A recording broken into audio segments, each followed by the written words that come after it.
কুড়িগ্রামে ধর্ষণের শিকার গৃহবধূর বিষ পানে আত্মহত্যার ঘটনায় আটক দুজনের মধ্যে প্রধান আসামি স্বীকারোক্তিমূলক জবানবন্দি দিলেও এখনও ধরাছোঁয়ার বাইরে গৃহবধূকে মৃত্যুর দিকে ঠেলে দেয়া মূল অপরাধীরা। তাদের গ্রেপ্তার দাবিতে সোচ্চার জেলার সচেতন মহল।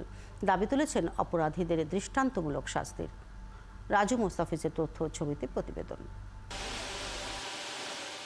স্ত্রী আশা খাতুনকে হারিয়ে এখনো স্বাভাবিক জীবনে ফিরতে পারেননি কুড়িগ্রামের চর রাজীবপুর গ্রামের জাহাঙ্গীর আলী। পরিবারের অন্য সদস্যরাও ভুলতে পারছেন না আশার অকাল মৃত্যু। গত 24শে মে বিষপানে আত্মহত্যার চেষ্টা করেন আশা জাহাঙ্গীর দম্পতি।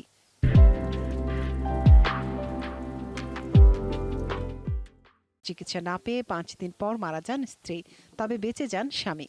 জাহাঙ্গীর জানান, ধারের টাকা শোধ করতে না পারায় 1.5 মাস ধরে তার স্ত্রীকে ধর্ষণ করেন স্থানীয় জয়নাল, শুক্কুর, সলেমান ও তাদের সহযোগীরা। এ নিয়ে গণ্যমান্যদের কাছে বিচার চেয়েও পাননি তিনি। থানায় মামলা করতে গেলেও পেয়েছেন বাধা। এরপর অভিযুক্তরা বাসায় এসে শাসিয়েও যান। অভিমানে আত্মহত্যার পথ বেছে নেন তারা।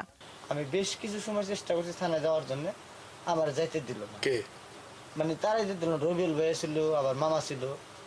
বললো, মা থানায় যা, তুমি কি করবো, আমরা মীমাংসা করে দিই। পরে আমি কি মনটারে সান্ত্বনা দিয়ে চলে আসলাম। স্বজনরা বলছেন, সালিশকারীরা সঠিক বিচার করলে এমন ঘটনা ঘটতো না।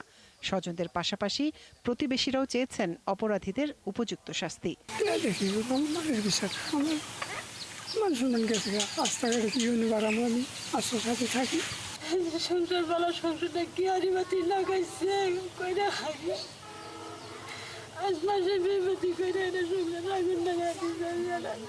যারা দোষী দোষ করছে তাদের উপযুক্ত শাস্তি হওয়া উচিত।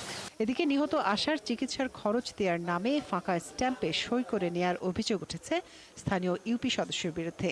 তবে তিনি তা অস্বীকার করেছেন।